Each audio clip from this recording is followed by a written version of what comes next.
Stay on.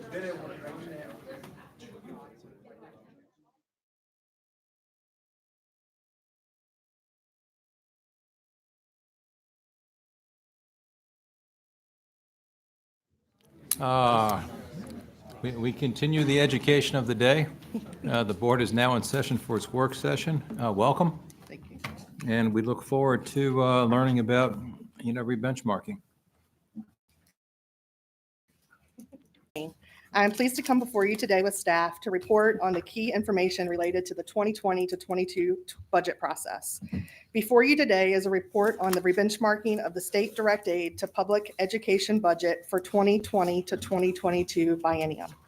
The direct aid for public education's budget provides state funding to school divisions for pre-kindergarten through grade 12 and adult education programs. This technical in nature process does not involve any changes in funding policy or methodology. It does not also provide new funding for programs other than those approved and directed by the General Assembly. This process is a forward-looking cost projection based on anticipated changes in enrollment, salaries, support cost, inflation, and other updated cost factors. This is a technical 26-step process that begins with the budget department staff in April and ends in September. This rebenchmarking process begins the biennial budget development process that involves the Board of Education, the Governor, and the General Assembly. The rebenchmark data will be sent to the Governor for review and ultimately for inclusion in his budget for the biennium. The budget impacts as a result of rebenchmarking are to the total cost of the direct aid formulas. Therefore, changes have impacts to both state cost and the required local share to localities that they must fund for SOQ and direct aid programs with a local match. Before I turn the remainder of the presentation over to Mr. Ed Lanza, Director of Budget, I would like to extend my thanks to him and his team for the diligence in getting us to this point in the process. Thanks, Christina. President Gecker, Dr. Lane, members of the board, good afternoon. As Christina indicated, my name is Ed Lanza. I'm the Director of Budget here at the department. What you have in front of you is a lot of information related to the rebenchmarking process for the 2020-2022 biennium. For the sake of brevity, I'm really going to be skipping around quite a bit through this presentation, but I'll be here to guide you along to let you know where we are. Where we currently stand is actually slide 6 from the presentation that you're currently looking at, but I'll quickly pivot off of this one. Really not unlike a Tarantino movie that I probably saw too many times in my college days. I'm going to be starting at the end and then kind of working my way through the rest of the presentation. So I'm going to start off by indicating that the state cost of rebenchmarking is $595.7 million for the 2020-2022 biennium. And that's broken down between $289.6 million in the first year and $306.1 million in the second year. There are a number of data inputs that go into our projections. I've indicated a slew of them on the left. These items on the left are items that are frozen throughout the biennium. Things such as funded salaries, support position caps, and SOL test scores. While on the right, you have some items that could potentially be updated annually, which would include enrollment projections, estimates of lottery and sales taxes, and perhaps even the VRS fringe benefit rate. We actually do expect to get an update on that during fall budget development. It could potentially be changed due to a General Assembly action. In addition to these items, there are a few pending inputs. The highest profile one is the local composite index. That calculation has traditionally been released to the public in mid-November. We expect this year to be on the same timeline. In addition, we have our normal projections of enrollment that will be updated based upon the fall student records collection, as well as sales tax and lottery. What I'm going to go through now is basically a couple of summary slides that indicate the cost impacts of the various steps involved in rebenchmarking. Generally speaking, the process goes through a couple of phases. We really start out by removing some of the older data, including inflation or some one-time initiatives. Then we start updating some prevailing cost information. Beyond that, we start reintroducing updated measures of inflation. And then we finish that off typically with some program-specific data. You'll see that as I kind of go through these next couple of slides. I'll point out right off the bat, the first step is the removal of the non-participation rate for VPI. That is a measure that we would expect to be reintroduced in fall budget development, but that requires an updated policy decision coming from the governor's office. As I kind of move forward into the next 7 or so steps, you might want to focus mostly on steps 10 through 12, which certainly capture the chunk of the cost of rebenchmarking. But these would include updates to prevailing salary rates, prevailing support, prevailing non-personal support. These are recognitions of the cost of activity actually going on in school divisions as of fiscal year 2018. Moving forward a little bit more, you'll notice a couple steps 19 and 20 certainly stand out. However, I need to point out that those steps are linked to 2 other steps. Step 19 is the reintroduction of inflation factors. You could say that is linked to step 3, where we remove the old assumptions of inflation. If you were to net those 2 out, you get about a $21 million effect. In addition, step 20 is the recognition of the 5% compensation supplement from FY20 into our funded salaries. However, if you look back to step 4, you would see a reduction of almost that's a like amount due to us removing the compensation supplement from the base. And that net effect is about $2 million. And finally, the last pieces here, you'll notice that the majority of the impact to these particular steps are within step 25. Step 25 is around the time we recognize the 1 year free lunch rate, which impacts a number of the big ticket lottery programs. And that is what's driving that cost right there, primarily. Ed, question. You know that this gets so complex, so I think of a million questions. Line 12, can you? Step 12? Step 12. Can you help me understand examples of, I mean, that's obviously the single greatest line cost. Tell me what we're talking about here. What went up so much in the last biennium? I actually, what I was about to get into, I have a number of deeper dive scenarios in the presentation, and step 12 is one of them. Okay. So I do have some of the factors outlined there of what led to that one, because yes, it is the largest, it's the greatest impact, singular impact during rebenchmarking. Great, thank you. That's coming up in a few slides.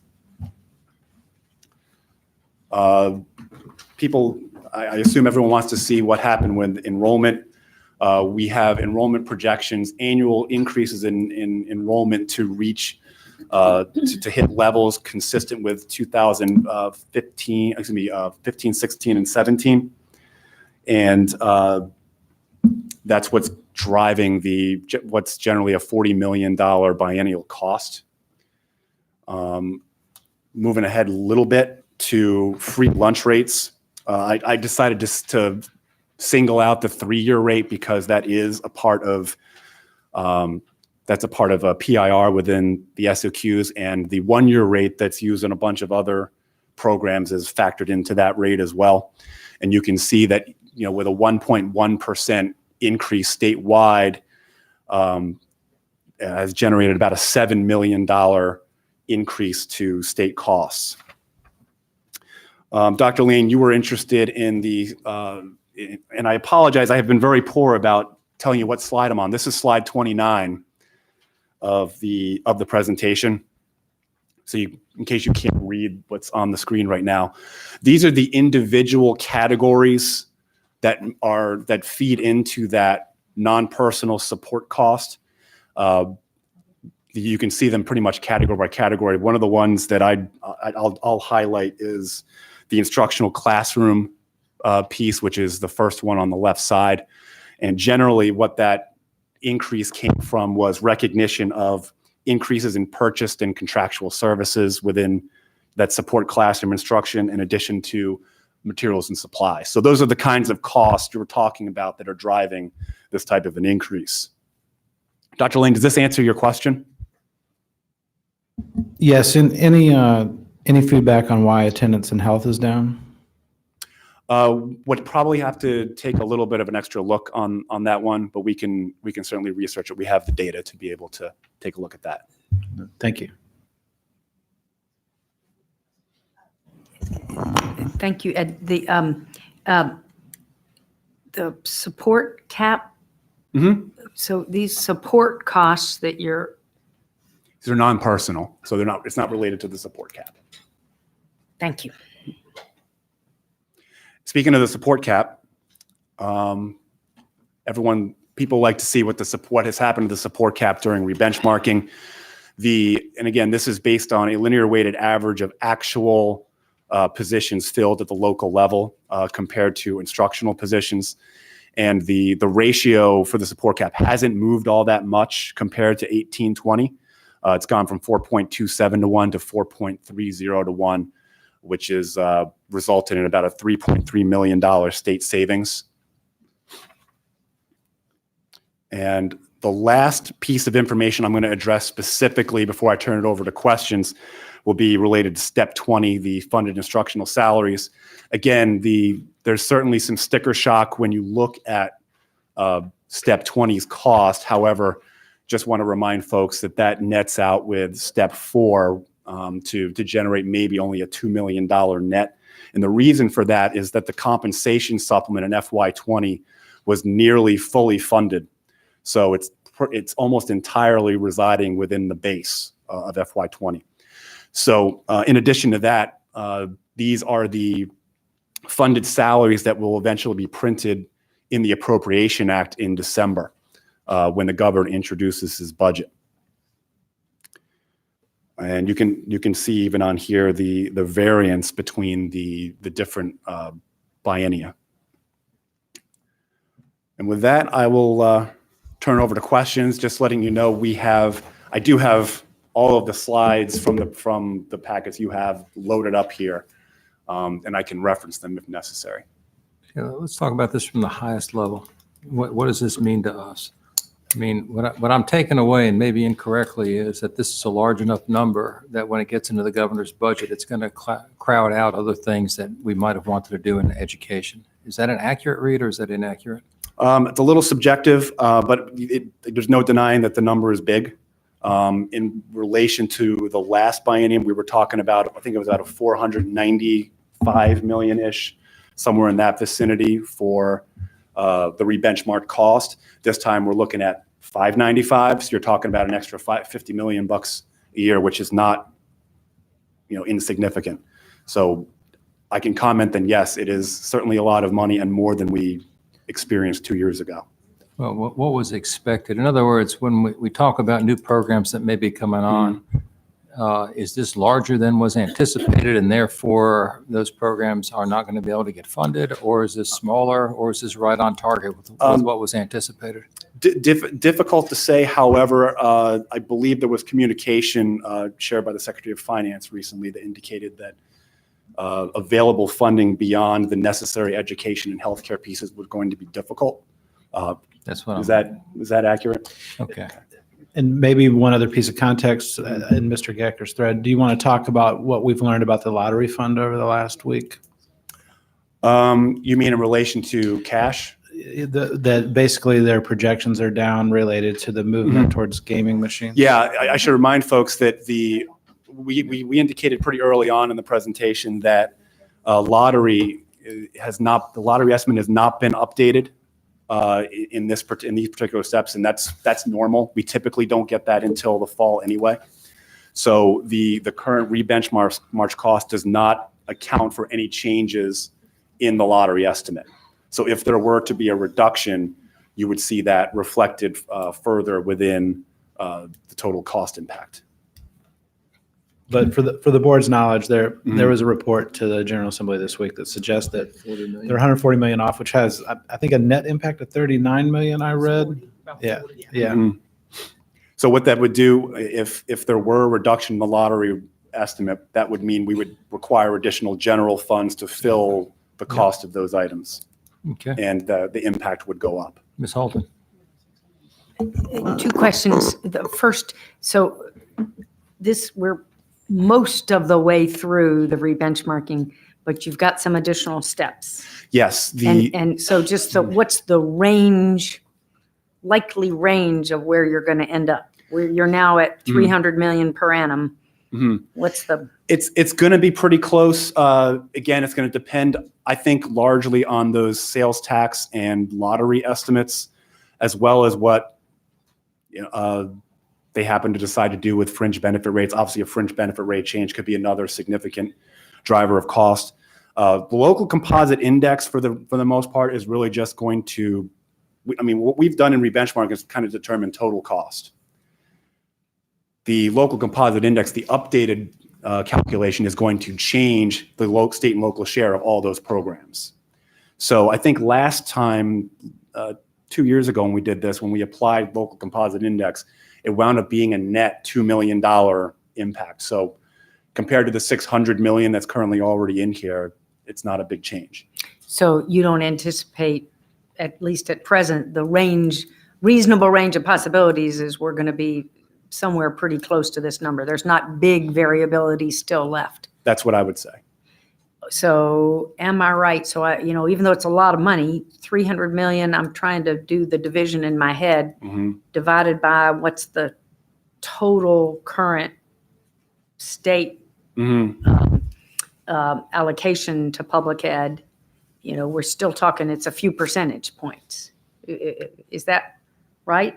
I mean, it's 3% maybe? What's the total state? We're basically, I've skipped all the way to the end of the presentation. This is the final slide. You're looking at $300 million. If you want to use $300 million as the threshold compared to an FY21 cost that's looking at about 7.5 billion. And the 7.5 So about 4 or 5%. 7.5 was basically that's not just SOQs, it's everything. So I'm sorry, it's what percent? What's that math? If you were to look at FY21, that total cost there, you could say about 4 to 5% is represented within rebenchmark costs.